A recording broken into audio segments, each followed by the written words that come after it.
Hola, soy Edgar Arenas de Rankia, México, y en este podcast, Invirtiendo y Entendiendo, para mí es un gusto poder presentar a Jocelyn Quintero, especialista en neurofinanzas y a quien desde hace mucho tiempo tenemos la maravillosa posibilidad de seguir en redes sociales donde es muy activa y en donde nos aporta muchísimo.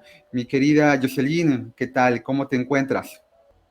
Bien, queridísimo Edgar. Bueno, muy contenta y además súper honrada de estar aquí en este espacio, porque yo personalmente que sigo este podcast, pues veo el nivel y la gente hermosa y talentosa y poderosa que invitas, así que bueno, es un honor estar aquí.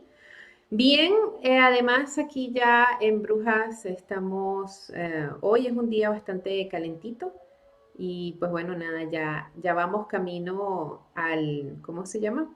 Ya vamos camino al otoño, así que estamos en esta, estamos de regreso al invierno y nos preparamos para ello. Ok, tú te estás conectando desde la ciudad de Brujas en Bélgica, ¿verdad?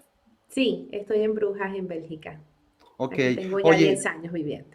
10 años y una década. ¿Tú de dónde eres, Jocelyn?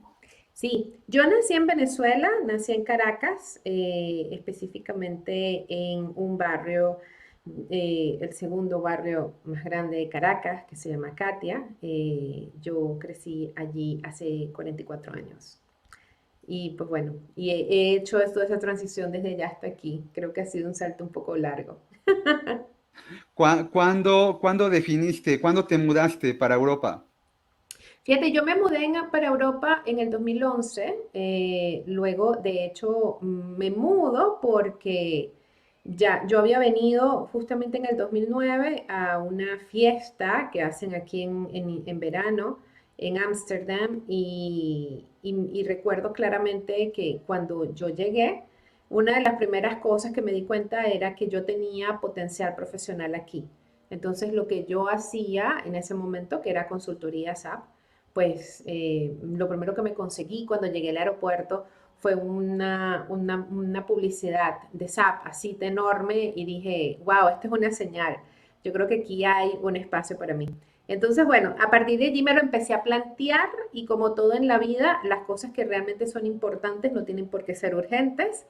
Y hice todo un proceso migratorio que fueron más o menos 10 años. Yo me lo tomé con mucha calma. La gente creo que eso no es muy común para la gente y tiene mucho que ver con el tema de inversiones. La ansiedad siempre termina siendo mala consejera. Así que bueno, así fue que como yo llegué a Bélgica, primero llegué como estudiante haciendo un máster en gerencia de información de negocios y después empecé a trabajar en el mundo de la consultoría y después desarrollé el proyecto que llevo online y pues bueno, ahí me va la vida y ya después entonces entré en los espacios más profundos de la psiquis humana con respecto al tema de dinero, finanzas y porque me di cuenta, fíjate qué interesante, me di cuenta cuando yo llegué aquí, uno siempre tiene esa sensación de que cuando uno va a otro país, pareciera que la gente debería ser feliz porque hay otras condiciones económicas. Y uno dice, bueno, seguro vamos a llegar a Bélgica o vamos a llegar a Holanda y la gente es sumamente feliz. Y resulta que te vas dando cuenta de que el esquema, la banda emocional, el espectro emocional, pues no cambia, sigue siendo el mismo. Y tú dices, qué interesante cómo entrando en un entorno donde hay muchas más posibilidades desde el punto de vista mío como latina y desde Venezuela, pues la gente no pareciera que se acostumbró. Es como que te acostumbras al privilegio.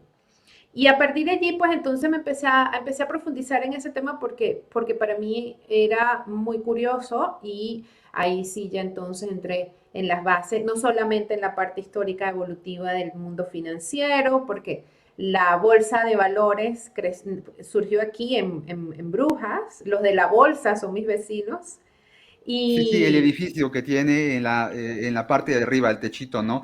Las tres bolsas, exactamente, ¿no? Ok, ok. las tres Sí, bolsitas y los gancitos de oro, sí. sí, sí, sí, sí. Sí, entonces bueno, me fui dando cuenta de que el tema finanzas había una parte que pues sí, era la que es la técnica, la de fórmulas, la de la concreta, la analítica, Pero había otra parte que no estaba tan a la vista de la gente y era que nos vamos acostumbrando a lo que tenemos. Entonces, por ahí me fui, entonces, empecé a investigar y entré en la neurociencia, que apenas estaba empezando a sacar sus primeros pininos con respecto al tema finanzas. Y pues bueno, ya hoy día forma parte de un doctorado en Suiza, hay ya una maestría en neuroeconomía en Holanda, es decir, ya se va sacando un poco más el cuerpo académico al respecto, pero la gran mayoría son papers científicos todavía. Ahorita comentabas algo bien interesante, ¿no? Tenemos esta percepción, este sesgo cognitivo de que donde hay más dinero hay más felicidad, ¿no? Sí.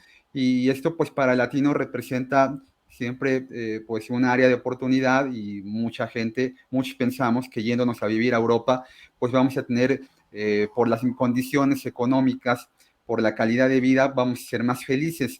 El latino vive con este sesgo. Y lo que comentas es bien interesante. Tú ya en la experiencia de haber vivido en América Latina y vivir un buen rato en Europa, de la gestión financiera del agente económico, del individual, de la familia, es muy diferente entre el latino y el europeo. Somos muy diferentes al manejar nuestro dinero, los latinoamericanos y la gente que vive en Europa. Sí, fíjate, sí hay ciertos elementos culturales. Por supuesto tienes la parte humana que está allí, que es la biológica, y es la gente siempre tiene una relación de miedo con el dinero y tiene la creencia de que si tiene mucho dinero va a poder sentirse seguro. Esa es la base, o sea, esa es la base, como yo diría, biológica de la cual partimos todos. Ahora, cuando nos vamos a la parte cultural, en la parte cultural yo pudiera decir que de repente esta Europa, fíjate, es interesante porque es que Europa es la cuna del pensamiento crítico y de la ilustración. Entonces, claro, uno a veces dice, bueno, es que ellos cómo fue la cosa. Primero vino la ilustración y después ellos desarrollaron el pensamiento crítico, o primero vino una cultura de pensamiento, una cultura mental y de ahí entonces vino la ilustración. Yo diría que es la segunda. Es decir, esta cultura, por los mismos temas que han tenido políticos, económicos, invasiones, todo lo que era el no poder controlar la naturaleza en la era medieval y mucho antes, los ha llevado a desarrollar de alguna manera más pensamiento crítico y por ende se ha gestado una cultura de pensamiento crítico. Entonces eso hace que la gente sea hasta cierto punto un poco más ordenada. Sí hay una cultura de seguridad, sí hay unas memorias que están ahí alojadas de cuál es la mejor manera como esto debería de estar funcionando a nivel financiero y pues sí existe un montón al respecto de la previsión y la contribución. Yo diría que la previsión y la contribución son dos de los elementos claves sobre los cuales se sostiene todas las finanzas aquí en el europeo promedio.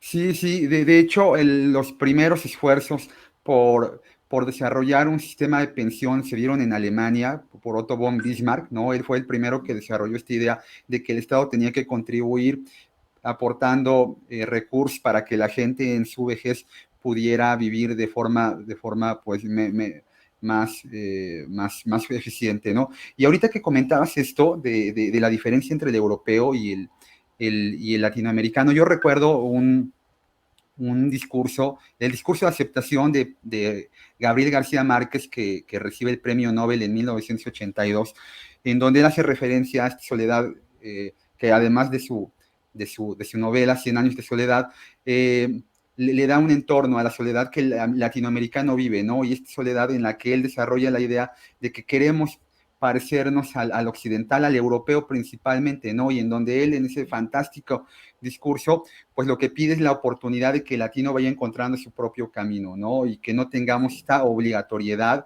de sentirnos representados, de sentirnos idealizados por el europeo, ¿no? Entonces, bueno, pues sí, por lo que yo percibo es muy diferente, ¿no? Hemos tenido en México muy recientemente, en los últimos 100 años, hemos tenido una paz social y un desarrollo económico que, pues a diferencia del resto de América Latina, ¿no? En países sobre todo de Sudamérica, con dictaduras de corte socialista, también de derecha, pues nos han dado un poco de privilegio, ¿no? De tener la posibilidad de planeación financiera.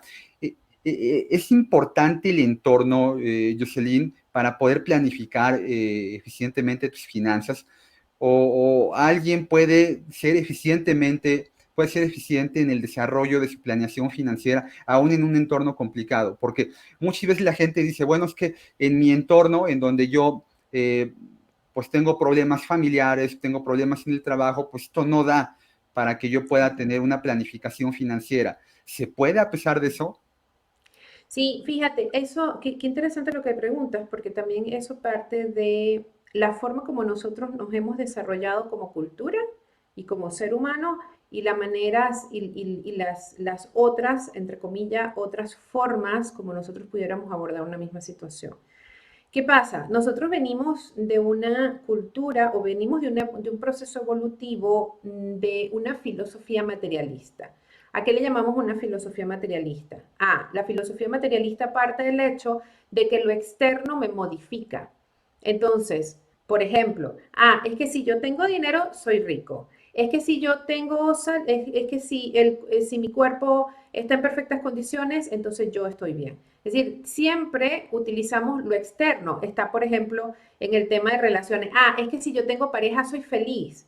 Es decir, siempre le vamos dando como una connotación a lo externo porque la premisa allí es de un individuo que el poder lo adquiere de afuera. Es decir, es un individuo desempoderado y los elementos de poder los va obteniendo de lo exterior. Entonces, esa es, por ejemplo, la gente que requiere tener muchas cosas para sentirse seguro, siempre está buscando como garantías. Y cuando vemos la sociedad en la que vivimos, sobre todo en Latinoamérica, sí, es una sociedad sumamente materialista desde un punto de vista filosófico. Es decir, está la necesidad constante de que el gobierno, es que si yo viviera en otro entorno, si yo tuviera otro político, si yo tuviera, es decir, le damos mucho peso al elemento contextual. Entonces, eso parte de una filosofía materialista. Existe otra, que es la contraparte, que es mucho más oriental, te lo consigues en los países chinos, los japoneses, la corriente taoísta, la corriente y todas esas que están budistas y todas las demás, que parten de todo lo contrario, parten de una filosofía idealista. Entonces, ¿cuál es la filosofía idealista? La filosofía idealista es el individuo modifica el entorno.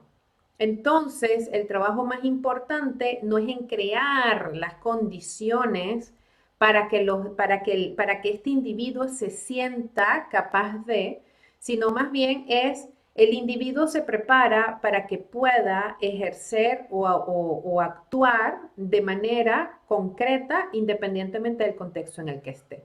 Entonces se descontextualiza porque se asume que el individuo tiene el poder y la capacidad de modificar el entorno. Entonces, claro, ¿qué es lo que pasa?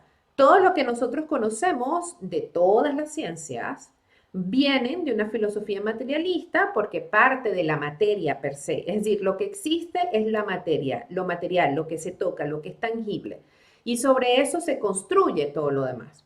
Ahora, diferente es cuando la otra parte que dice el individuo puede modificar el entorno y todo eso es lo que se ha ido por una corriente que es totalmente diferente, que es como la mística. Todas esas cosas que no van a entrar en una fórmula matemática, no las estás viendo ahorita, cosas que no necesariamente están en el mundo de lo tangible, de lo material, pero que no por ello no son válidas. Entonces, por ejemplo, ahí te consigues el poder de la fe, la visión, la capacidad de tener ideas, es decir, toda esa parte que es intangible forma parte específicamente de una filosofía idealista. Entonces, ahora, ya poniendo esto en contexto, la respuesta concreta es, pues sí, en un individuo que no es consciente de sí mismo, que no se conoce, que no se valora, que siempre ha recibido la aprobación de lo externo, que siempre necesita la mirada de un alguien que lo valore. Es decir, la persona que ha sido dependiente y casi estaríamos hablando de una, a nivel biológico, ya estaríamos hablando de una persona con un perfil psicológico mucho más inmaduro, por supuesto que necesita un montón de entorno porque eso es básicamente lo que requieren los niños. Los niños para poderse desarrollar requieren un entorno para poder crecer. Entonces nosotros nos hicimos adultos todavía con la idea de que el entorno me va a seguir modificando y si hay de repente una mala política, una mala economía, un mal presidente o una crisis, entonces todo eso yo lo asumo como algo adverso a mí.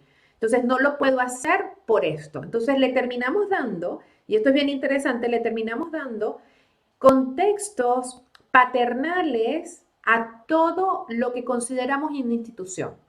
Entonces es como que estoy esperando el permiso de... Hay gente que inclusive se queja de que no gana lo suficiente y cuando yo le pregunto, pero a ver, cuéntame, ¿por qué? Es que mi jefe no me aumenta. Entonces fíjate qué interesante que el razonamiento es, el único que tiene el poder de que yo gane más es mi jefe. Y por ahí entonces te vas dando cuenta de que la persona tiene una relación paternal con su jefe, porque en realidad no debería necesitar eso, debería decir, a ver, yo me doy el salario que quiero, yo me creo las condiciones económicas que deseo, yo salgo adelante porque yo lo merezco y no como un resultado de unas condiciones económicas perfectas. Entonces, claro, cuando tú te consigues estas dos visiones, por eso le da mucha explicación, porque por ejemplo los orientales, específicamente los chinos, siempre salen adelante en las crisis más grandes. ¿Por qué? Porque ellos no tienen el mismo esquema psicológicamente hablando que tenemos nosotros. Nosotros sí necesitamos un montón de condiciones para entonces sentir que podemos. Sí, sí, bien, se me viene mucho a la mente esta fotografía de Hiroshima días después de que cayó la bomba atómica con la que concluye la Segunda Guerra Mundial, y luego viene la fotografía de Hiroshima reciente, ¿no? Y entonces nos preguntamos, bueno, ¿cómo pasa esto, no? Vemos Berlín post-entrada de Rusia, y vemos Berlín hoy, ¿no? O sea, ¿cómo es posible que en ese entorno empresas eh, desarmadas como BMW, bueno, ya muchos saben la historia de BMW, el logotipo de BMW es básicamente una hélice, y fabricaban aviones, y bueno, pues pierden la Segunda Guerra Mundial y hay un acuerdo en donde en Alemania se prohíbe fabricar armas y entonces toda la planta que tenían, que era básicamente un solo sector dedicado a fabricar armamento, pues se tiene que buscar una alternativa y empiezan a fabricar varios de los mejores carros del mundo, ¿no? Y de hecho en Alemania se fabrica prácticamente la mejor maquinaria del mundo. ¿Cómo logran esto? Mientras que del otro lado, en donde hemos tenido un poco de paz social, lo que platicaba de México es todo lo contrario. Y tiene mucho que ver con esto que tú mencionas, ¿no? Del paternalismo del Estado, del asumir ciertos roles en donde estar en mi zona de confort es lo correcto. Se me viene mucho a la mente, Jocelyn, tal vez tú la hayas visto, una película de lo que aquí en México llamamos el periodo del cine de oro nacional, en donde sale Pedro Infante, sale, si no mal recuerdo, Sara García, bueno, todos los actores que salían en aquella época del cine de blanco y negro en México, que se llamaba Nosotros los Pobres. Esta película pues básicamente trata de que se puede ser feliz en la pobreza, de que se pueden superar todos los obstáculos, excepto el económico. O sea, el punto de la película es que tú puedes superar todo lo que te pasa, la muerte de un hijo, la infidelidad, pero lo económico no, puedes vivir bien en la pobreza, ¿no? Esto no nada más tiene 50 años. O sea, de hecho, México siempre fue muy prolífico en el desarrollo de telenovelas. Seguramente en Venezuela llegaste a ver alguna Todas. telenovela, todas, sí, alguna no, todas, sí, pues México Así es. era exportador de telenovelas, ¿no? O sea, antes de que en Así es. 1994 se firmara el Tratado de Libre Comercio de América del Norte, en donde ya nos involucramos en una cadena de producción global, ¿no? México antes de eso lo único que exportaba era petróleo y telenovelas, no había otra cosa, éramos muy buenos en ambas cosas. Bueno, había una telenovela con, si no mal recuerdo, Lucía Méndez, que se llamaba Los ricos también lloran. O sea, Ajá, no sé si te suene, pero bueno, era me suena también así. esta narrativa de que, bueno, sí se puede vivir en la crisis, en la pobreza, muy del corte de lo que en México pasaba a mediados de la década de los 80 con espirales inflacionarias terribles, devaluaciones también espantosas. Y entonces, bueno, la gente no le iba bien. Entonces, ¿cómo justificas eso? Pues generando este tipo de narrativa, ¿no? Que de que también en la riqueza se puede sufrir, puedes vivir bien en la pobreza, ¿no? Es algo que uno va aprendiendo y hoy todo tiene que ver con neuro, ¿no? A todo le ponen neuro no sé qué. Sí, Pero bueno, si en el caso de las neurofinanzas sí hay un precedente, Richard Thaler y Daniel Kahneman, ambos premios Nobel, uno de ellos me parece, Daniel Kahneman no es economista, Daniel Kahneman es psicólogo, psicólogo, sí. le dieron un premio Nobel de economía, y Richard Thaler, bueno, él sí desarrolla esta corriente que es muy reciente, ¿no? Porque nosotros siempre en materia económica, sobre todo en la parte del mercado de valores, Jocelyn, vivimos bajo el sesgo cognitivo de que todos los agentes económicos tomamos buenas decisiones si tenemos la cantidad de información suficiente y en consecuencia los precios de los activos de inversión ya incorporan esta información tomada de forma racional, pero el ser humano no es racional a la hora de tomar decisiones, sobre todo de inversión. ¿Estás de acuerdo con esto?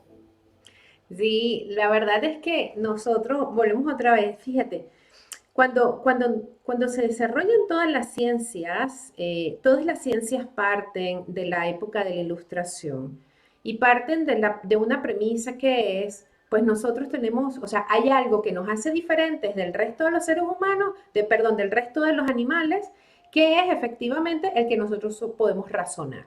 Entonces, nosotros pasamos de la capacidad de razonar a crearnos una identidad de racionalidad. Ahora, ¿qué es lo que eso hizo? Bueno, de entrada, pues sí, es la capacidad de razonar, es decir, de tener conciencia de nosotros mismos y de desarrollar capacidad de análisis, es lo que nos hace efectivamente diferentes con respecto al resto de los seres en el planeta, por ahora. Eh, pero una de las cosas importantes aquí es que nosotros no fuimos al extremo, ¿sí? No fuimos al extremo de creer que todo lo razonamos, cuando en realidad no es así. Y en esa época también hay otros elementos, como por ejemplo el hecho de que los impulsos te pervierten. Entonces, hay una dinámica de yo siempre me tengo que mantener al nivel de razón, porque si yo me salgo de la razón, entonces soy animal. Entonces, entramos en una idea en el que no ser racional nos denigraba, era como que nos denigraba y nos convertía en alguien más dentro de los salvajes y de los animales y de todo aquel que no razonaba. Entonces se creó como una especie de figura elitesca, se creó como una jerarquía, pudiéramos decir. Entonces nosotros somos racionales y cuando tú dejas de razonar, entonces te conviertes en un animal. De hecho, lo decimos, cuando nosotros queremos denigrar a alguien, siempre utilizamos calificativos asociados con animales. Entonces, eso se mantuvo durante muchos años. Lo que nos empezamos a dar cuenta es que nosotros llega un punto en el que estamos tan aferrados a la racionalidad que llegamos a darle explicaciones lógicas a comportamientos que no son racionales. Entonces ahí empezamos nosotros a darnos cuenta, y de eso se van dando los psicólogos, pues los psicólogos sí están un poco más metidos en las contradicciones humanas y en cómo nosotros creamos un yo y un ego y alguien, una figura que es la personalidad con la que tú te muestras en el mundo, pero luego hay otra que es justamente con la que tú conectas con todos tus miedos, ideas, miserias, traumas y todo eso. Entonces, claro, los psicólogos que sí tienen claro esto, pues se fueron dando cuenta de que aquí había una diferencia entre lo que era la cognición, es decir, lo que yo pensaba y la conducta. Entonces, ahí nos empezamos a dar cuenta de que nosotros cometíamos errores conductualmente hablando, errores y decisiones que eran incorrectas, pero no solamente eso, sino que además las defendíamos, le teníamos una justificación supuestamente lógica, y no solo eso, sino que además los repetíamos, era previsiblemente repetible, o sea, yo podía predecir el error. De ahí es donde sale justamente la línea de la parte conductual. Entonces sale en primer lugar sale la economía conductual para entender un poco cómo nosotros hacemos eso y sale el tema de los sesgos, no sé qué más.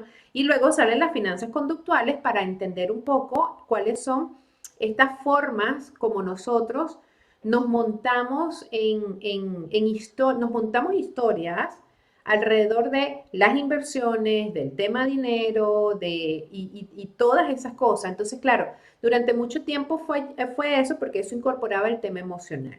Y el tema emocional, durante muchos años, no, o sea, no podía. Es decir, el tema emocional solo pertenecía a la parte psicológica porque no existía ningún aparato, volvemos otra vez, dentro del mundo del materialismo no existía una ciencia que nos pudiera poner en blanco y negro qué es una emoción. Es decir, eso pertenecía al mundo de lo inteligible, pero no pertenecía al mundo de lo tangible.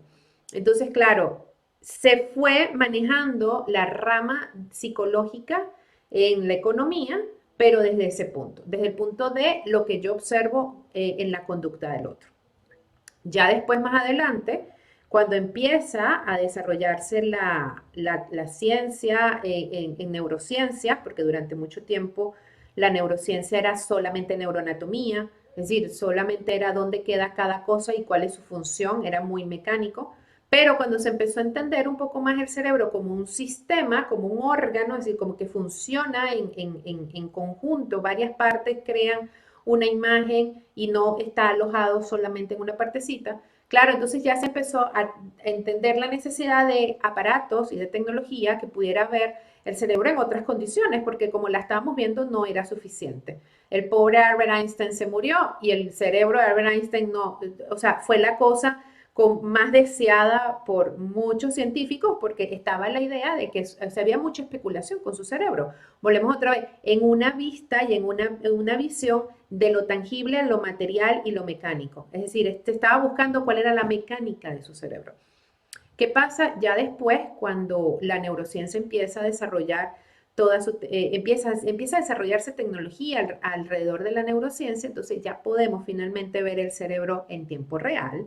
Ahora ya vemos algo un poco más completo y en conjunto, y ahora que tenemos eso algo completo y en conjunto, nos vamos dando cuenta de que muchas cosas, de ahora tenemos que volver a repasar, tenemos que pasar por el filtro neuro muchas de las cosas que nosotros teníamos observadas y asumidas como verdades absolutas, porque la vista en tiempo real de este órgano, que es de donde se toman las decisiones y finalmente desde donde salen las emociones, entonces ahora sí podemos, ahora por eso viene el tema de lo neuro. Porque lo neuro lo que hace, vamos a revisar básicamente las bases fundamentales de muchas disciplinas que tenían verdades absolutas, pero ahora lo vamos a incluir la parte neuro y se van descubriendo otras cosas. Si se va descubriendo, por ejemplo, una de las premisas, una de las cosas más interesantes, se va descubriendo de que sí, el dinero no da la felicidad, genera euforia, pero felicidad no da. Entonces, como el ser humano se desconoce mucho a nivel interno, porque siempre ha vivido en función del externo, nosotros muchas personas, la gran mayoría de las personas de hecho, no sabe diferenciar entre lo que es la felicidad y lo que es la alegría y lo que es la euforia.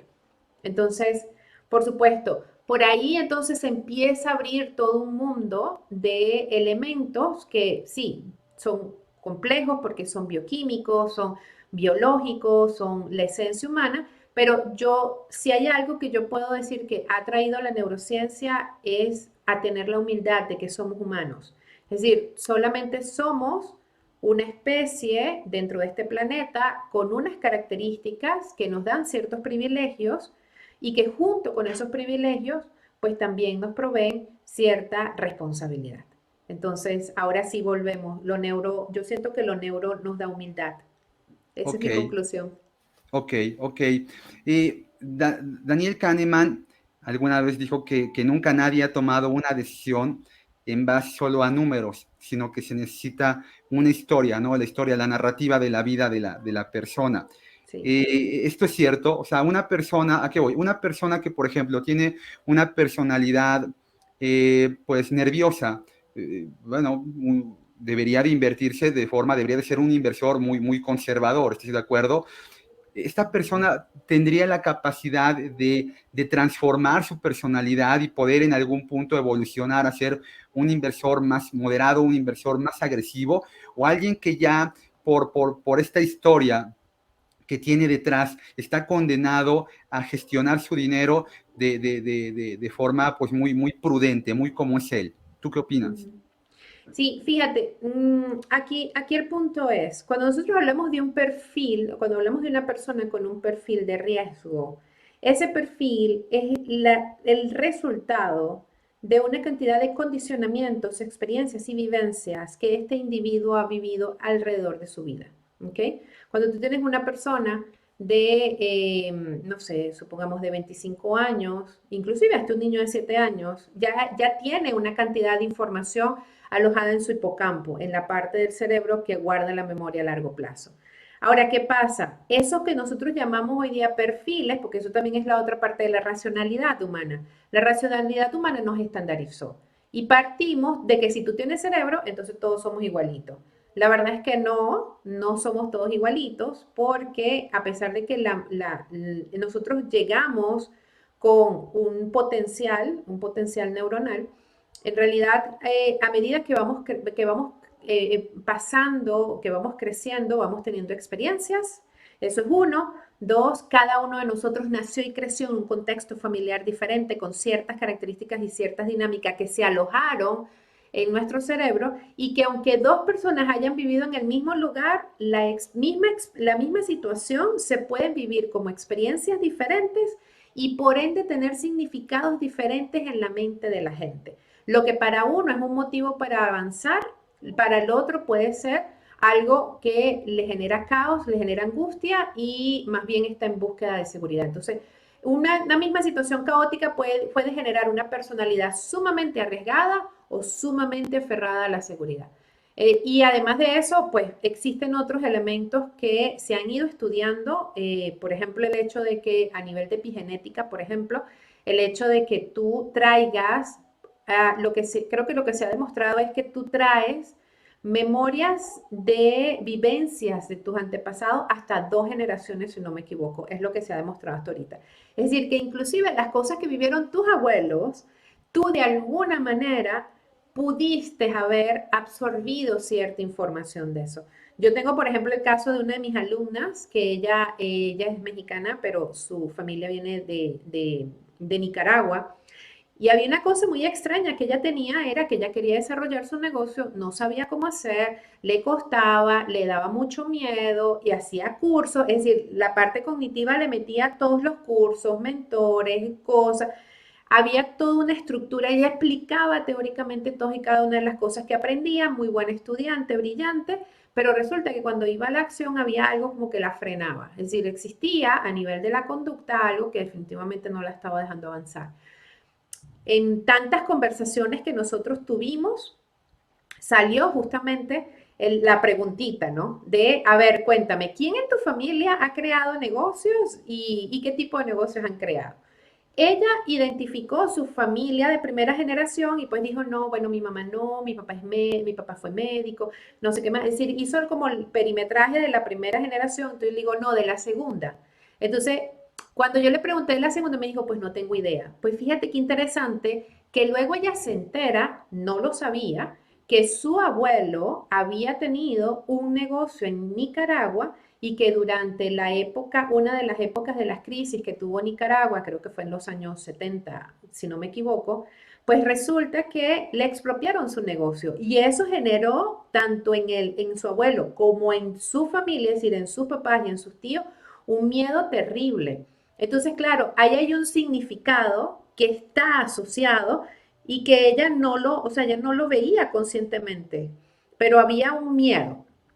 Y resulta que, pues sí, se puso a averiguar, entonces, cuando ella empezó a entender la historia que estaba alrededor, dijo, pues sí, hay una cantidad de información racional que ya yo manejo, fórmulas, procesos, metodologías y una gran cantidad de cosas, pero esto que era lo que me generaba miedo, yo no lo había identificado.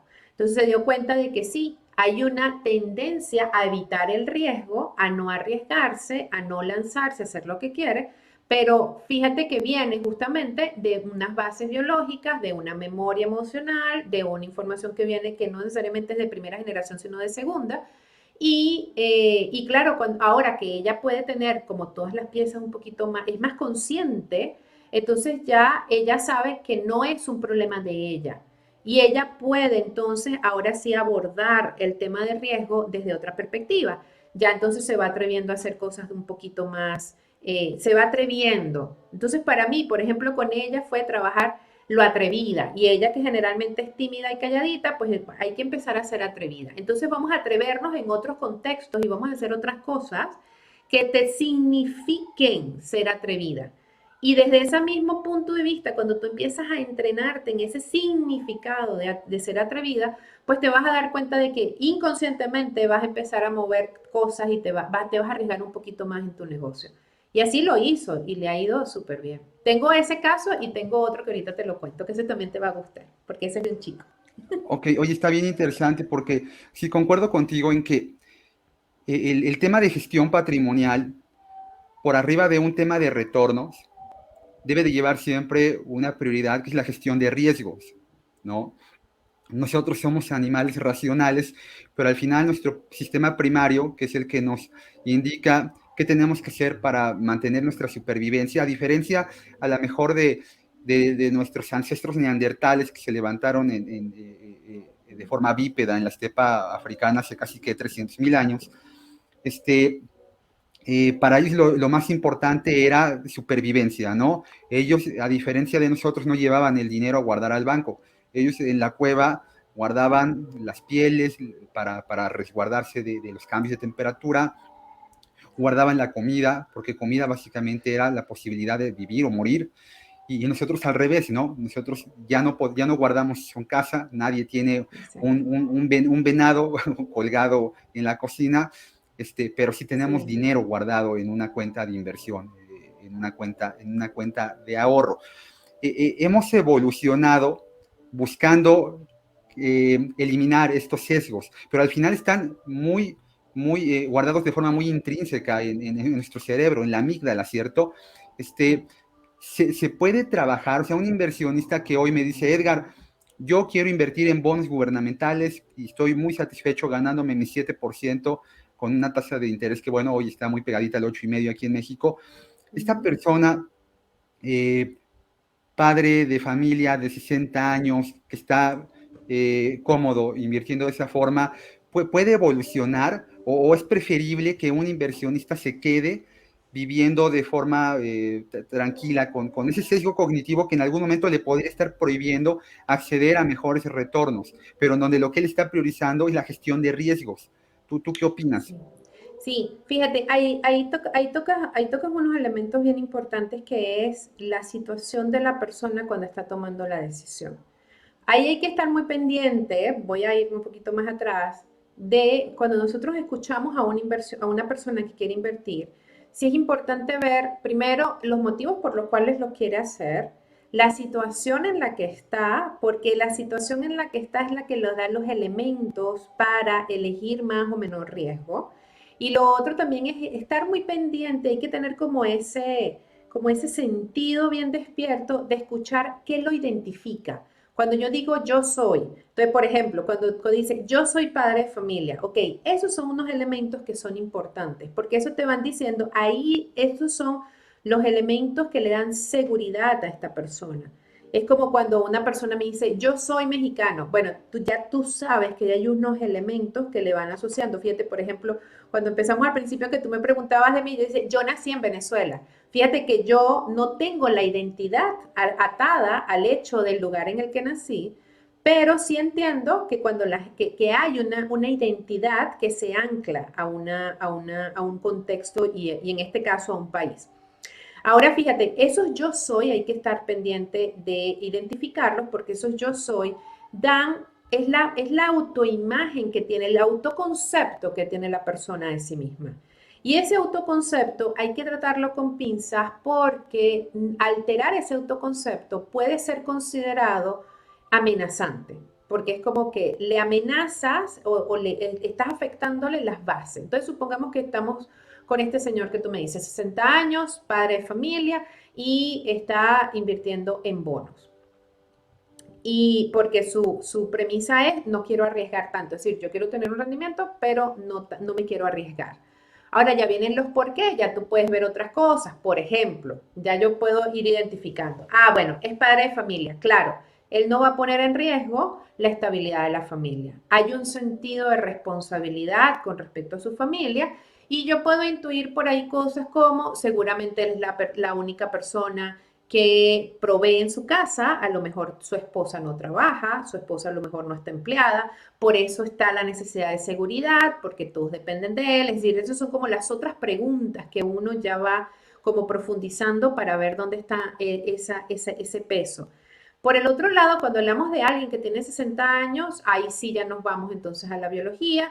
Ya sabemos que no es lo mismo una persona de 25 años que de 60, porque de 25 años tienes los picos de testosterona más altos. Generalmente los inversionistas más arriesgados están en esa edad, justo porque lo que lo mueve a tomar riesgos es la testosterona. Cuando ya se tiene 60 años, pues ya esta persona a nivel bioquímico, sus niveles de testosterona están más bajos.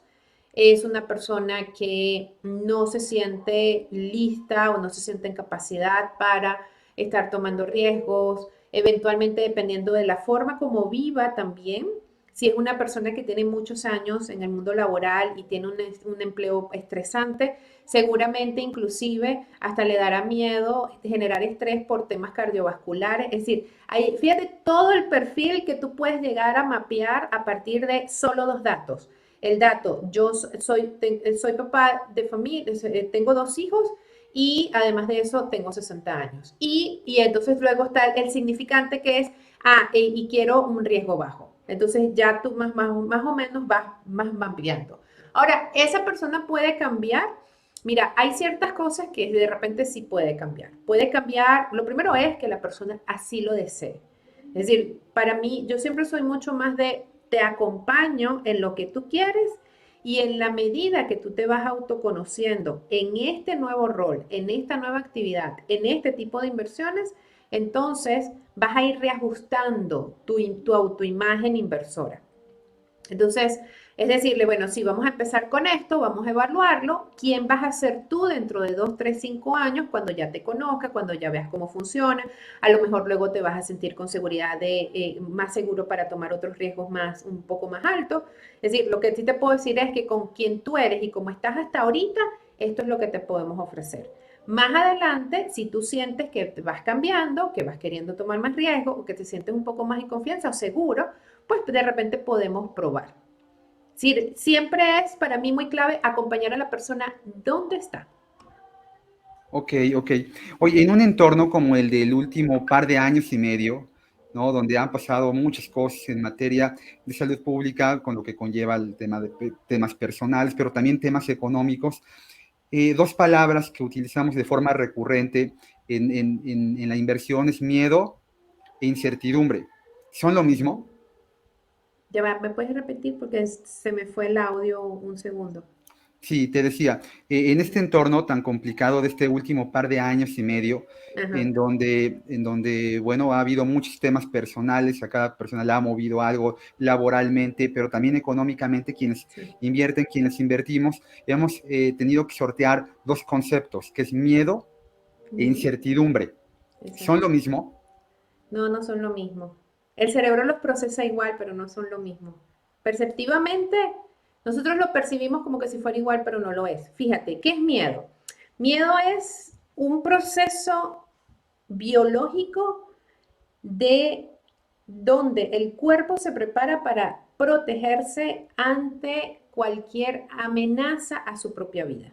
Es decir, el miedo es básicamente aquello que está amenazando mi existencia, ya sea porque estoy al frente de un león, ya sea porque me estoy lanzando en Benji, por ejemplo, si yo me lanzo en un Benji me va a dar miedo, porque hay una parte de la narrativa que yo tengo en mi cabeza de, y si se rompe la cuerda y no sé qué más, es decir, sí hay una dinámica ahí de la probabilidad de que mi vida se vea amenazada.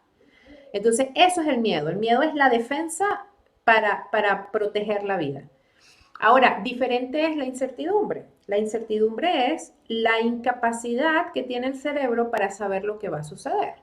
Entonces no tiene información. Y como nosotros somos seres, esto es muy curioso a nivel de neurociencia, porque nosotros somos seres que moviéndonos hacia el futuro, siempre pensamos en tiempo pasado. Es decir, yo siempre utilizo referentes del pasado para tomar decisiones a futuro. Por eso mucha gente a veces vive como dando vueltas en su propio eje, porque realmente nosotros no sabemos, el cerebro humano no sabe moverse hacia adelante cuando no hay información, entonces utiliza la que conoce. Ahora, ¿qué es lo que pasa a nivel interpretativo y perceptivo? Claro, cuando yo no sé lo que va a pasar, yo lo identifico como una amenaza. Entonces, es un esquema de significado en nuestro cerebro. No saber lo que va a pasar pareciera que está mal. ¡Ay, qué miedo! ¿Qué será lo que nos va a pasar? Entonces, nosotros asociamos la incertidumbre como algo amenazante, pero es una creencia. Es decir, cuando yo creo que la incertidumbre es algo amenazante, entonces tengo miedo. El proceso ahí es aprender a desconectar justamente el miedo de la incertidumbre para yo entonces poder moverme hacia el futuro en función de algo muy importante que es qué es lo que quiero. Entonces ahí se instala un concepto importante que puede ir en el medio o puede ir sustituyendo el tema del miedo, justamente que es el de la certeza. Entonces, ¿qué es lo que efectivamente quiero? ¿Qué es lo que, en qué es que me estoy yo enfocando hacia dónde quiero ir? Y qué es lo que efectivamente pues yo quiero lograr a futuro, entendiendo que cualquier información que me llegue a mi cabeza va a ser sencillamente una grabadora, una memoria de lo que ha sucedido en el pasado y que no necesariamente está correlacionado con el futuro. De hecho, una de las cosas que al ser humano no hay nada más fascinante en el ser humano que efectivamente la necesidad de que le predigan cosas. Las predicciones están sobre la mesa. Las predicciones existen a todo nivel. Existe desde lo más esotérico hasta lo más técnico. Eventualmente te consigues a la gente preguntando, pues, qué es lo que va a pasar, ¿no? Porque no tienen mucha información porque tienen una necesidad muy grande de qué es lo que va a pasar a futuro. Entonces, eso también está allí presente. Ok, ok, mi querida Jocelyn, sí es muy importante entender la diferencia entre miedo e incertidumbre y cómo la podemos abordar e ir mitigando. Ahora, en cuanto a este par de conceptos que van muy relacionados con la toma de decisiones, a la hora de invertir, Jocelyn, ¿qué es lo que nos hace tomar malas decisiones al invertir?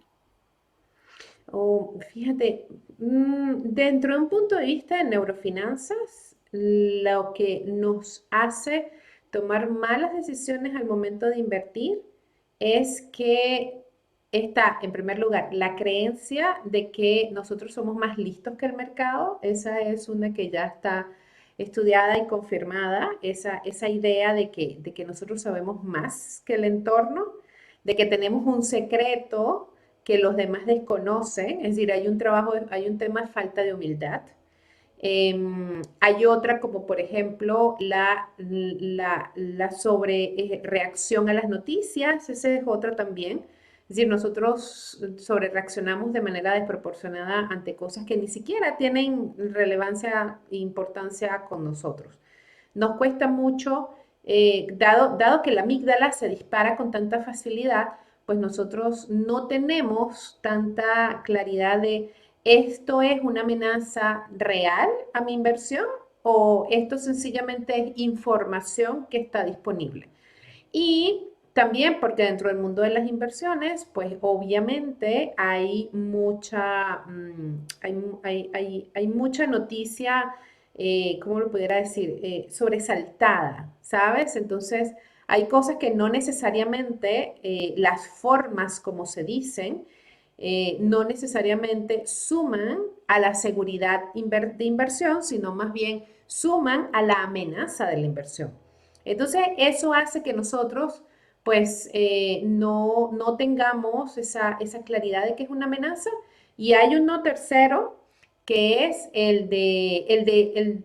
la incapacidad, dado que el cerebro no puede distinguir entre lo que es real y lo que es psicológico, es decir, lo que es material y lo que es mental.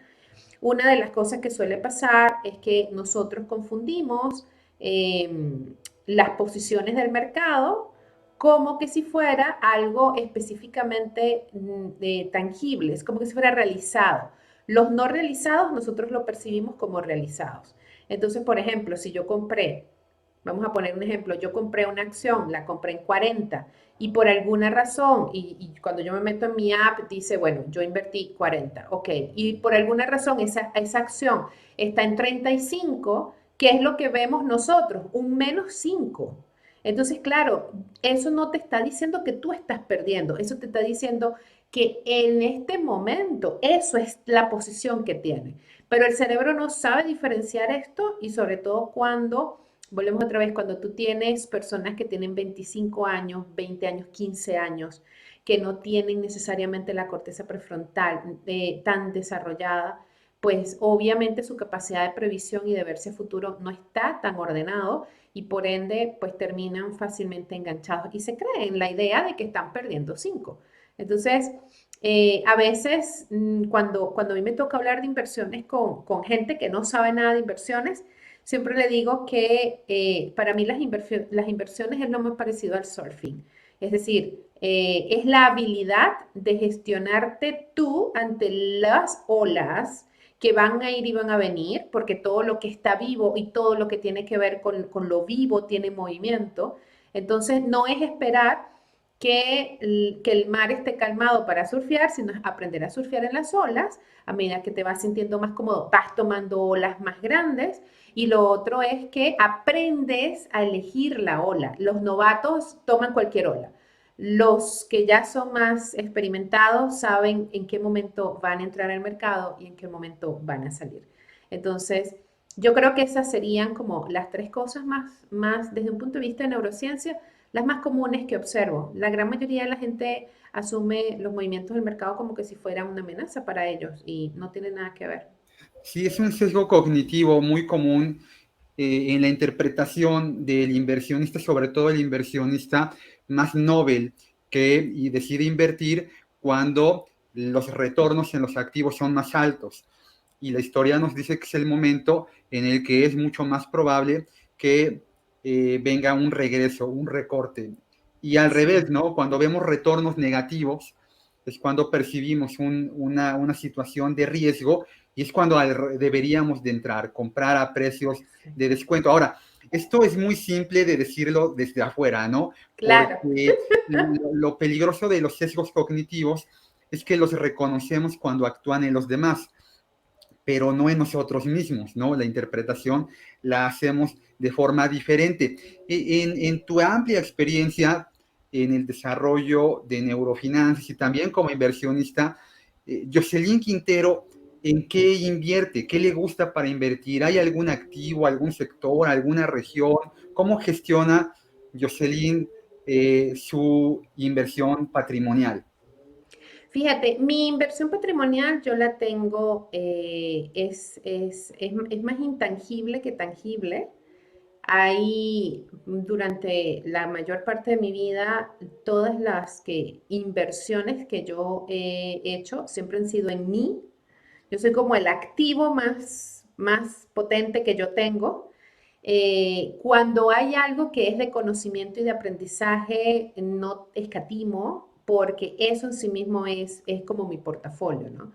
Ahora, cuando hablamos desde un punto de vista financiero, yo te digo, yo tengo una parte invertida en mi propio negocio, algo que esté en mis manos y que yo lo pueda gestionar de manera directa. Es decir, que como dicen los psicólogos, que forme parte de mi locus de control interno, que tenga mucho que ver conmigo. Entonces yo tengo una parte dentro de mi propio negocio y tengo otra parte que está en una, ¿cómo se llama? En un fondo de retiros que está en dólares, que está en Inglaterra. Y además de eso, pues obviamente está el retiro de aquí en Bélgica, pero básicamente es eso. Fíjate, yo tiendo a ser muy, ¿cómo se llama? Muy en función de si es de riesgo, que esté en mis manos. Si la contraparte, si la pongo afuera en un fondo de inversión, en este año que viene, una de las cosas que voy a empezar a hacer, justamente leyéndote, es empezar a hacer mis inversiones un poco más metida en el mundo de la bolsa, porque en el mundo de la bolsa no me he metido directamente, pero sí es parte de las metas financieras que yo tengo, no para este año, pero sí para el otro. Entonces estoy haciendo justamente mi fondo para hacer las inversiones siguiendo las recomendaciones de grandes especialistas como tú. Oye, en este entorno donde cada vez hay más información y esa información fluye de forma más rápida, eh, tenemos una capacidad de control más limitada sobre qué activo utilizar o qué activo no, en qué circunstancias hacerlo y en cuáles no.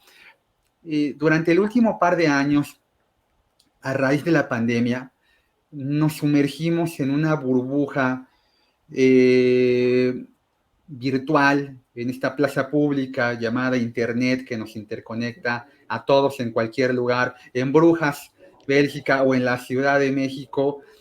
Y ¿hay alguna recomendación que tú nos pudieras compartir para definir a qué voz, a quién escuchar, a qué prestarle atención? ¿No? El otro día leí algo que a mí un poco me inquietó. El 99% de la información que hay en Internet es información no corroborada, de dudosa procedencia, muy probablemente sean mentiras. Sí, Estamos muy a la suerte de todo en general, ¿no? Información vinculada a inversión, a nuestra salud, ¿no? Fue muy común a raíz de la crisis de salud pública por COVID, que nos encontrábamos con cosas en internet de tómate el té de cola de gato, ¿no? sí, O sea, había cosas que uno decía, bueno, así es. ah, ¿cómo nuestro cerebro, cómo educar a nuestro cerebro para prestar atención a lo verdaderamente importante? Ajá. ¿Qué recomendación nos darías tú en esta burbuja informativa global de en qué focalizarnos, qué información o cómo elegir la información que de verdad nos dé un valor agregado? Ah, qué interesante. Sí, tal cual, fíjate lo que tú dices. El tema es que como la norma con la que se ha exponenciado el tema en las redes sociales es crear contenido, pues nunca no se dice contenido de valor, sino crear contenido. Entonces te consigues cualquier cosa que la gente se pueda leer en cualquier otro lugar, viene, lo reproduce y ya con eso siente que ya hizo la cuota de contenido. Entonces yo creo que más que hoy día, yo pudiera decir que más que estamos en la era de la información, estamos en la era de la desinformación. Es decir, mucho de lo que vemos en el mundo de las inversiones, que decimos, hay más probabilidad de que la gente pierda dinero cuando anclándose a activos que no necesariamente sí son populares, pero no necesariamente son los adecuados, pues de la misma manera en el mundo de la información existe eso. Ahora, ¿cómo manejas tú esos escenarios de desinformación? Fíjate, para mí hay como varios filtros y yo creo que el primero, el que yo generalmente utilizo es hacer uso de la tendencia confirmatoria. Es decir, asumir que todo lo que yo busco en Internet está corroborando una necesidad interna. Entonces, tengo más probabilidades de buscar algo que valide mi punto de vista que algo que realmente me ayude. Entonces, generalmente yo lo que hago es, como nos enseñaron en el método científico, yo creo mi hipótesis nula y me dedico a tumbarla. Es decir, cuando generalmente alguien me dice, por ejemplo, como lo ponías con respecto al tema de COVID. El COVID, que digan, bueno, la uña de gato es muy buena para el COVID. Bueno, entonces resulta que yo voy y me meto en Google y empiezo a decir por qué la uña de gato no es buena para el COVID. Entonces, claro, me tumbo mis propias hipótesis, sobre todo porque ya yo sé que yo voy a tener una tendencia a buscar información que soporte lo que yo quiero decir y no que le dé validez a lo contrario. Por ejemplo, en Twitter me pasa mucho cuando veo que la gente tiene una postura o tiene unos puntos de vista que de entrada yo diría, pues yo no estoy tan de acuerdo. ¿Qué generalmente hago? Yo voy y busco información que valide lo que el otro está diciendo. Entonces busco información que valide mi punto, lo que valida el del otro, y a partir de allí voy entonces elaborándome mi propio punto, que tenga tanto de lo del otro como lo mío contrastado. Entonces, fíjate que esto es tan importante y me imagino que las plataformas como Twitter lo tendrán tan claro de que la gente difunde información falsa, que incluso cuando tú vas a retuitear algo que no te lo has leído, Twitter te pregunta, pero te lo leíste o solamente estás haciendo un efecto rebaño compartiendo escandalizado lo que estás escuchando, ¿no? Entonces sí creo que, bueno, en un mundo donde la gente está sumamente alterada, ansiosa, estresada, deprimida, saturada, quienes nos tomemos el tiempo de contrastar un poco la información, no solamente nos estaremos ayudando a nosotros a tomar mejores decisiones, sino que estaremos de alguna manera brindando una perspectiva que no es tan reactiva. Sí, sí, la hipótesis nula es muy válida en todo. Tiene una gran potencia, incluso en inversiones. Alguna vez le preguntaron a Miguel Ángel, que bueno, pintó la Capilla Sixtina, pero que él no era pintor, ¿no? Él era escultor sobre todo, ¿no? Hay una película fantástica que habla de esta evolución de Miguel Ángel y de cómo pinta la Capilla Sixtina, se llama De la agonía al éxtasis, donde además el protagonista es Charlton Heston. Ya ven que Charlton Heston en aquella época la hacía de todo, ¿no? Era Miguel Ángel, o era Moisés, o era Ben-Hur, era lo que fuera, ¿no? Era como el Brad Así Pitt es. de nuestra Era época. como el Brad Pitt de la época. Bueno, pero bueno, a Miguel Ángel, esto sí es cierto, a Miguel Ángel le preguntaron alguna vez cómo había creado el David, ¿no? Esta obra, su obra escultórica por definición. Y él respondió, le quité a toda la piedra lo que no era David. Entonces, cuando, por ejemplo, uno invierte, esta hipótesis negativa es muy válida. O sea, en nuestro mercado global, en el sistema internacional de cotizaciones de la Bolsa de Valores en México, tenemos inscritos más de 3,000 títulos. El abanico es gigantesco, ¿no? Un inversionista global hoy tiene acceso a más de 43,000 empresas, acciones, más ETFs, más bonos, y entonces el abanico, el universo gigantesco. ¿Cómo quitarle a toda esa piedra lo que no es David? Hay que ir eliminando lo que no vamos a utilizar. Y aquí es muy importante lo que decías hace rato, ¿no? O sea, sí, en efecto, hay un marco perfilatorio estandarizado, pero al final nadie se conoce mejor que uno mismo. O sea, incluso yo como asesor de inversiones tengo por obligatoriedad, es un tema regulatorio aquí en México, que estructurar el portafolio de cada inversionista a través del perfil, ¿no? Si yo tengo que preguntarle al inversionista su objetivo de inversión, su horizonte, necesidades de flujo de efectivo, experiencia invirtiendo, etcétera. Pero eso a mí me dice mucho. Pero lo que más me dice es preguntarle, oye, y platícame un poco, ¿no? De tu familia, cómo te fue durante la pandemia, escucharlo, esta sensibilidad que no te da una hoja de papel resuelta, es lo que más le aporta al asesor de inversiones. Hay un caso ahí, te voy a platicar rapidísimo, les voy a platicar rapidísimo, de un inversionista que yo me encontré en esta época de pandemia, a lo mejor hasta por ahí estar escuchando seguramente el podcast, y bueno, se encontró a una persona que le hizo su perfil, está bien, muy bien hecho el perfil, pero en esa falta de sensibilidad faltó algo muy importante. Ella tiene una enfermedad autoinmune, muy, muy complicada, ¿no? Y entonces, bueno, ella durante la pandemia se enferma, pero también la invierten al 100% en activos de renta variable, ¿no?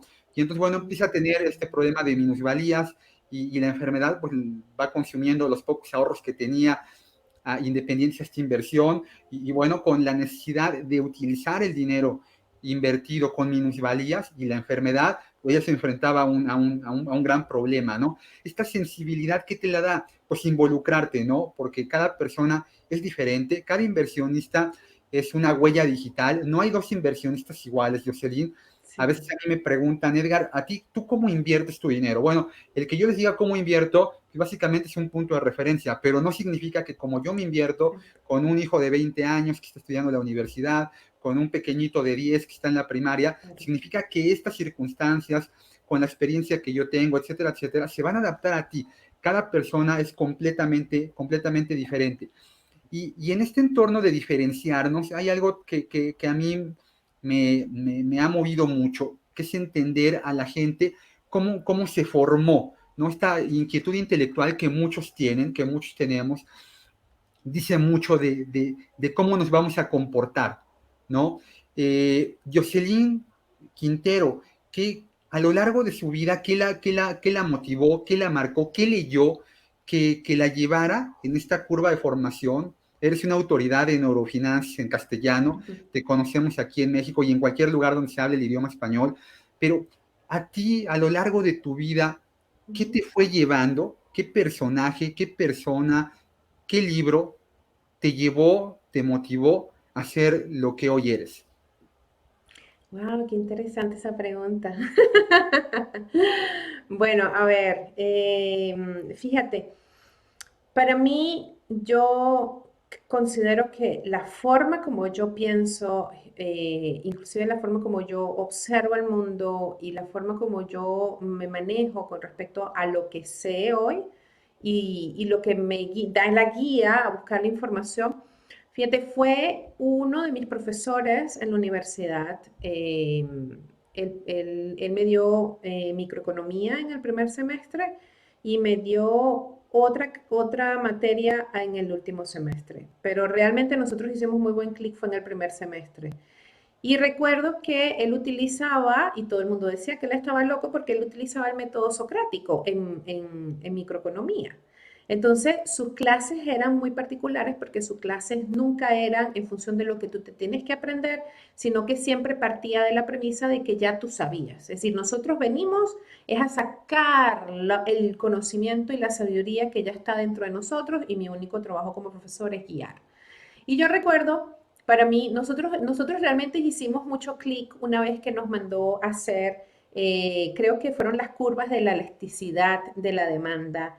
Pero él nos daba los gráficos y no nos decía qué era, sino decía, estos son los gráficos, ustedes le sacan copia y con esto nos vamos a conseguir en la próxima clase. Entonces tú no sabías realmente de qué eran las gráficas, lo único que tú tenías eran unos gráficos y tenías que ver.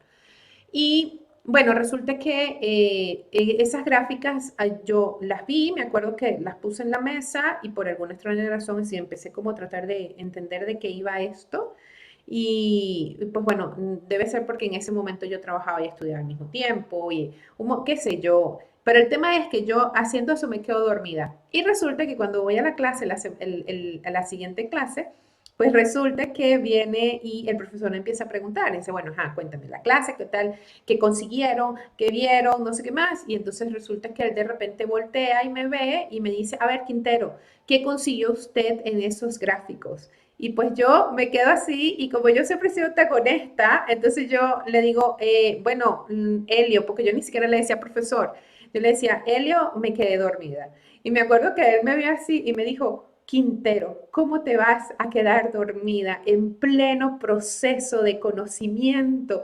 Te has quedado dormida en el momento más importante de tu vida. Y yo de verdad que lo veí y yo decía que qué perro, o sea, no sé qué fue lo que hice. Bueno, esa fue la primera. La segunda, me acuerdo que nos mandaba a hacer unas tareas muy interesantes que era, nos mandaba a ver los titulares de prensa, él nos mandaba a leer titulares de prensa, entonces nos decía, no lean la noticia, lo único que tienen que es agarrar el titular y con el titular, pues entonces ustedes van a escribir toda una página de opinión. qué consiste, de qué es, no sé qué más. Entonces decía, pero no van a leer la noticia para que no se contaminen de lo que está escrito. Ustedes van a aprender a que a partir de allí ustedes pueden, hasta dónde puedes tú sacar información. Y después, eso nos los mandó como por la primera mitad del semestre y los primeros 3 meses, y después los otros 3 meses era, bueno, ahora no solamente vas a buscar un titular, sino que vas a buscar dos titulares, vas a hacer el mismo trabajo y vas a crear relaciones entre un titular y el otro. Entonces, toda esa era una información donde generalmente nosotros lo hacíamos y no teníamos referencia. La gente decía que él estaba loco, la verdad. Pero yo te puedo decir, hoy día parte de la forma como yo manejo la no necesidad de esos detalles, pero sí validar lo que es importante, quitar el ruido, quedarme con la esencia de la información. Me acuerdo, por ejemplo, mi profesor, hubo algo que a mí me marcó muchísimo de lo que me dijo en ese momento, que él me decía, porque claro, yo era la alumna que siempre andaba con el para arriba y para abajo, porque me parecía fascinante. Porque además, lo gracioso y lo curioso de esto era que él era economista y era astrólogo. Entonces, podías ver en un solo personaje dos cosas que parecía que no tenían sentido, ¿no? Claro, Y claro. eso, y eso lo hacía un personaje divino. Y yo me acuerdo que una vez sentada con él me decía, mira, Jocelyn, el mundo se maneja, o sea, el conocimiento o los procesos de cognición humana se manejan a 3 niveles. Dice, tú tienes un primer nivel y el primer nivel es el concepto. Y el concepto es qué significa cada cosa. Dice, si nosotros todos estamos al mismo nivel del concepto y del significado, podemos conversar. Dice, muchas de las discusiones que suelen tener los seres humanos y muchos de los problemas que existen están a nivel de concepto. Lo que significa para una cosa uno no significa lo mismo para el otro, pero estamos tratando, nos tratamos como que si tuviéramos realmente alineados. El segundo nivel de conocimiento ya es el cómo. Entonces ya no solamente es la identificación de ese algo y qué significa, sino cómo funciona. Entonces me decía, todo lo que es el pensamiento lógico viene de ese proceso del cómo. Entonces dice, de ahí es donde salimos todos nosotros en el mundo académico, de ahí es donde salen los especialistas, es decir, todo aquel que tiene claridad del cómo funcionan las cosas, cuál es ese paso a paso, que puede describirlo, pues entonces ese es un tipo de conocimiento que es el lógico. Dice, pero luego hay otro que va por encima de ese, que es el conocimiento paradójico. Entonces dice, y el conocimiento paradójico no está hecho para resolver problemas, sino para comprender dinámicas, donde pareciera que son cosas contrarias y que uno cree que están en conflicto, pero realmente no están en conflicto, están en armonía.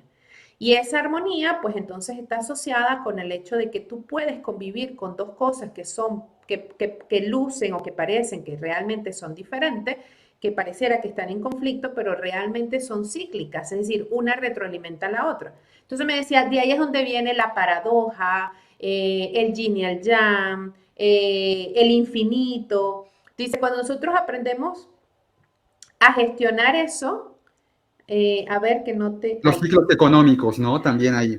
exactamente. Entonces ahí me hablaba, entonces me decía, ahí es donde entra todo lo que es la naturaleza, la ecología, la economía, pero desde esa comprensión de es un ciclo. No es una crisis, porque la crisis, entonces me decía, yo me acuerdo que me decía, la crisis viene de la necesidad de controlar. Si tú quieres controlar algo, siempre vas a tener una crisis. La crisis la tiene la gente que es controladora. Pero cuando tú tienes una visión del mundo un poco menos conflictiva, cuando estás más en estado de comprensión de las paradojas, entonces tú puedes realmente hacer, como decíamos, tú puedes florecer en épocas de crisis o sencillamente te puede ir súper mal en épocas ¿cómo es que? De bonanza económica. Entonces te vas dando cuenta, entonces me decía, eso lo conocen un poco más los orientales. Entonces, realmente si yo pudiera decir, ¿hay alguien que me haya ayudado a pensar las cosas de otra manera? Creo que mi profesor de la universidad hizo un trabajo divino. Sí, excepcional. Oye, ¿y qué estás leyendo últimamente? ¿Qué has leído últimamente que te haya gustado? Mira, estoy leyendo ahorita, acabo de terminar un libro buenísimo que se llama Confusión de Confusiones y es un libro escrito en el año 1688 por, creo que se llama López de la Vega, si no me equivoco, el autor, José de la Vega, creo que es que se llama, y justamente es cómo se explicaba en los años 1600 las dinámicas de la bolsa de valores, las acciones y todo esto. Y es interesante porque es una conversación entre un mercader, un inversionista y un filósofo. Entonces, claro, es divino porque vas entendiendo todo lo que nosotros conocemos hoy en día en neurofinanzas y en finanzas conductuales, la irracionalidad, el impulso, todas estas cosas nosotros pensamos que son nuevas o que son muy es que es lo neuro. La verdad es que siempre existieron y justamente en ese libro, que es la primera documentación que hay escrita a mano de cómo funciona la bolsa, y lo interesante de esto, y que casi nadie lo sabe, es que ese libro fue escrito en español, porque quien lo escribió fue un español. Y a partir de allí entonces se hicieron todas las traducciones. Entonces es una de las bibliografías que dentro del mundo de las neurofinanzas lo tocan mucho en referencia porque sí existe dentro de la lógica y dentro de la racionalidad la idea de que, pero ¿por qué esto no funciona? Claro, no funciona porque nosotros hemos vivido en la negación de lo irracional, del impulso, porque vivíamos ocultándolo. Pero claro, cuando nosotros entramos en este trabajo de humildad y decimos, pues sí, somos erráticos, confusos, difusos, procrastinadores, y nos equivocamos y tenemos marcos de ilusión y todo eso. Así, cuando volvemos a lo humano nos damos cuenta de que esto siempre ha existido. Y cuando observamos en lo humano, pues más que juzgarnos, castigarnos, creo que entramos en una dinámica de compasión y de comprensión. Es decir, comprendernos en lo humano y ese inversionista que toma decisiones, se arriesga, se lanza a hacer cosas que no ha hecho antes, cuando se ve como ser humano, creo que se lo puede llevar mucho mejor porque está menos en el aparentar un éxito y está más en un proceso sano de aprendizaje y de evolución humana y de conocerse a sí mismo a través de cómo invierte. Ok, ok. Oye, y si tuvieras que elegir tres libros que pusieras junto a la cabecera de tu cama, ¿cuáles elegirías? Ajá, mira, elegiría, a ver, te puedo decir, hay uno que se llama Sacroeconomía. Eh, es un libro, es un libro que hace un poco la crítica a la forma como nosotros vivimos la economía actualmente, la dinámica de escasez desproporcionada, y tiene otras miradas bien interesantes. Es un libro como de 600 páginas.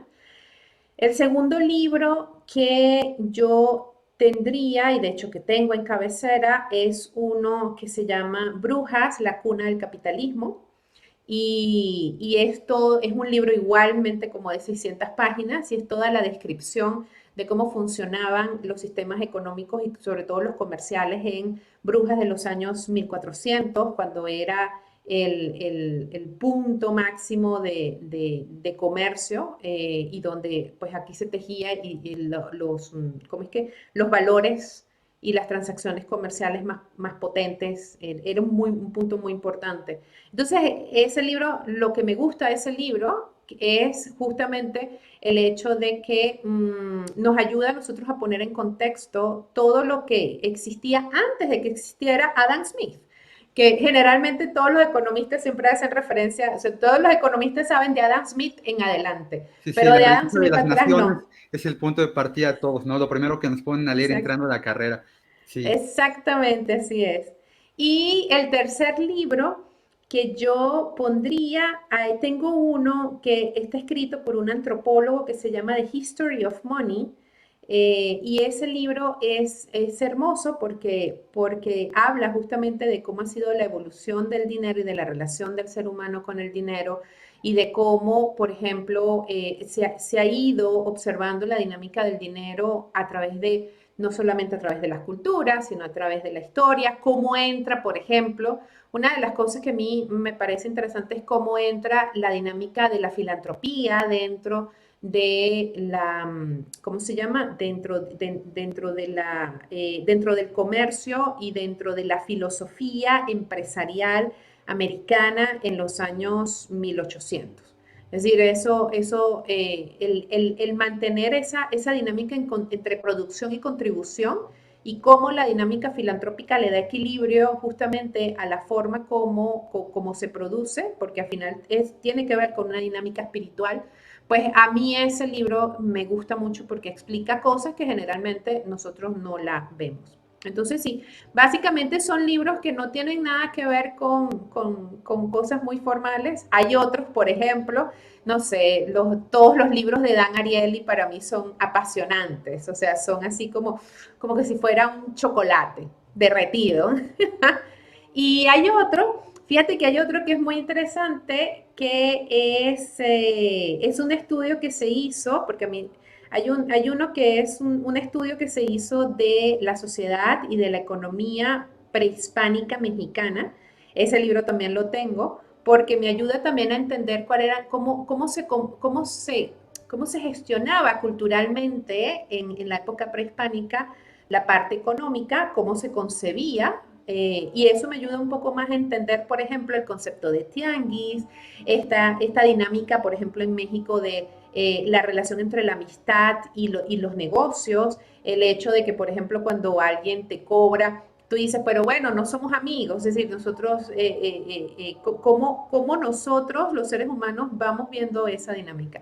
Ese libro me encanta mucho porque me ayuda, me da mucha vida, mucha visión cultural de cómo se vivían las cosas antes. Fíjate que todos los libros que yo ¿Recuerdas el nombre de ese leo, libro? ah, lo tengo que buscar, lo vamos a poner en las notas del Me lo podcast mandas, porque sí, para que lo sí, pongamos porque ese en el libro blog, yo en lo la entrada del post. tengo, es un libro, de hecho es un libro en inglés y es cortitico, pero casi todo lo que yo leo son libros que no son, no son libros que no son comerciales. Hay otro autor que lo suelo recomendar muchísimo porque me encanta cuando habla de temas de políticas monetarias, que es Bernard Lietaer. Bernard Lietaer es bueno, era, porque ya murió, él era belga él estuvo a cargo justamente del diseño del tema del euro. Y justamente él tiene una dinámica muy yin-yang, muy taoísta de las políticas monetarias. Entonces habla de las monedas comunitarias, las monedas de país, por qué los países deberían de tener monedas femeninas y monedas masculinas, cómo se hace un equilibrio interno y externo a partir de las políticas monetarias. Él tiene un libro que se llama El dinero de la gente, sí, así se llama. Ok, ok, oye, súper interesante la bibliografía que nos estás Sí, compartiendo. Sí, está yo, leo, increíble. yo, yo leo libros poco comerciales, o sea, No, está eso sí, hay increíble. algo que tengo es eso. Oye, pero ya casi para concluir esta fantástica plática, quiero que nos platiques qué estás haciendo actualmente. Platícanos de tus libros, ¿no? ¿Qué es lo que nos estás compartiendo a través de esta fantástica bibliografía escrita por ti? Sí, bueno, yo también me he tomado el tiempo de escribir. Tengo un libro que se llama Semillas de Riqueza y Semillas de Riqueza es un libro escrito para las personas que parten de la premisa de soy pobre, no tengo nada. Es decir, ¿qué pasa cuando nosotros vivimos en esa dinámica de no tengo nada y cómo a partir de esa nada nosotros creamos y construimos? Tiene un poco de autobiografía, porque muchas veces la gente suele verme aquí en Bélgica sentadita como especialista en neurofinanzas y creen que yo nací así. Pues la verdad es que no nací así. Lo que sí he aprendido es a desarrollar la capacidad de recursividad. Ese libro de Semillas de Riqueza es como el manual de la recursividad. A qué le prestamos atención, a qué no, cómo nosotros nos identificamos como perfiles psicológicos con respecto al tema dinero, lo que representa y cómo podemos comprender al otro e inclusive apalancarnos a partir de las fortalezas del otro y no necesariamente ver al otro que es diferente como que si estuviera defectuoso, que eso es lo que suele pasar. Entonces en ese libro hablo mucho de ese tema. Tengo el segundo se llama Armonía Financiera y Armonía Financiera está basado justamente en parte de lo que estamos viendo aquí, el concepto de rico, el concepto, por ejemplo, para mí, yo sé, entiendo y comprendo que la economía se basa justamente de la premisa de la carencia, justamente trabaja en pro de la distribución de los recursos para erradicar la pobreza. Dentro de mis esquemas mentales, yo siento que la pobreza es como la sombra, es producto solamente de la falta de luz. Y dentro de mis procesos es, inclusive si tú acabas de nacer, ya tú tienes muchos más recursos de lo que tú te puedas imaginar. Por ende, pobres no somos, nunca. Lo que pasa es que dentro de un punto de vista económico, por supuesto que todo va en función de si tengo o no tengo dinero. Y la gente ha hecho, como habíamos hablado hace rato, se crean identidades a partir de lo que poseo.